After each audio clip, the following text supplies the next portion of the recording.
রানীগঞ্জকে শেষ করা হচ্ছে কেন? অবদার্থ প্রশাসন জবাব দাও। অবৈধ কারবারের প্রতিবাদে সিপিএমের বিক্ষোভ মিছিল।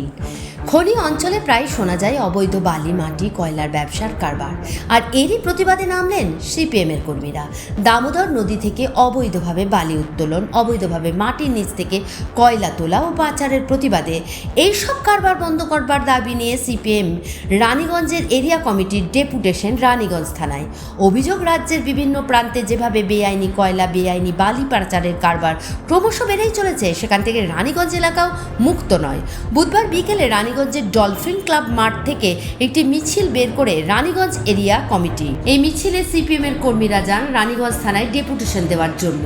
রানীগঞ্জে আবার বেআইনি কয়লা খাদান উত্তোলনের মধ্য দিয়ে আমাদের গোটা রানীগঞ্জ শহরকে ধ্বংসের পরিকল্পনা করা হচ্ছে। বেআইনিভাবে বালি উত্তোলনের ফলে রানীগঞ্জের দামোদর নদীর জল ধারণ ক্ষমতা দ্রুত শেষ হচ্ছে।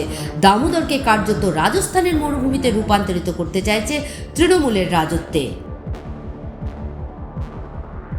যে আবার বেআইনি কয়লা খাদান উত্তোলনের মধ্য দিয়ে আমাদের গোটা রানীগঞ্জ শহরকে ধ্বংসের একটা পরিকল্পনা করা হচ্ছে। দ্বিতীয় এবং গুরুত্বপূর্ণ প্রশ্ন হচ্ছে, বেআইনিভাবে বালি উত্তোলনের ফলে রানীগঞ্জের দামোদর নদীর যে জল ধারণ ক্ষমতা দ্রুত শেষ হচ্ছে।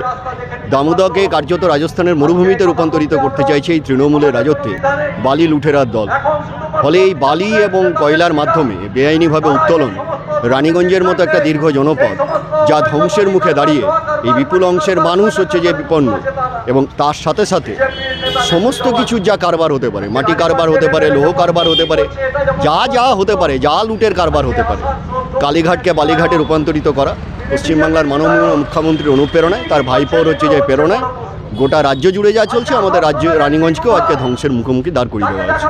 বেআইনি কারবার চলছে এবং কয়লার কারবারও চলছিল। কিছু ক্ষেত্রে কয়লা প্রশাসন একটু উদ্যোগী হয়ে বন্ধ করেছে, কিন্তু বালি এখনও চলছে, এবং যেভাবে বালি চলছে তাতে সবচেয়ে বড় কথা হচ্ছে অবৈজ্ঞানিকভাবে বালিটাকে তোলা হচ্ছে, এবং এই কারণে নদীর জলের স্তরটা নিচে নেমে যাচ্ছে এবং জল সরবরাহ ব্যাহত হচ্ছে। এটা যদি আগামী দিনে রোধ না করা যায় তাহলে নদী যেমন বিপন্ন হবে, লক্ষ লক্ষ মানুষ যারা রানীগঞ্জের বিস্তীর্ণ অঞ্চলে আছে তারাও বিপন্ন হবে, এবং এই যে ব্রিজ আছে। এদিন এই বিক্ষোভ মিছিলে উপস্থিত ছিলেন এলাকার প্রাক্তন বিধায়ক রুনু দত্ত, সিআইটিউ নেতা হেমন্ত প্রভাকর, সুপ্রিয় রায় এবং দলীয় অন্যান্য নেতাকর্মীরা। Bureau report, activist Bangla, Raniganj.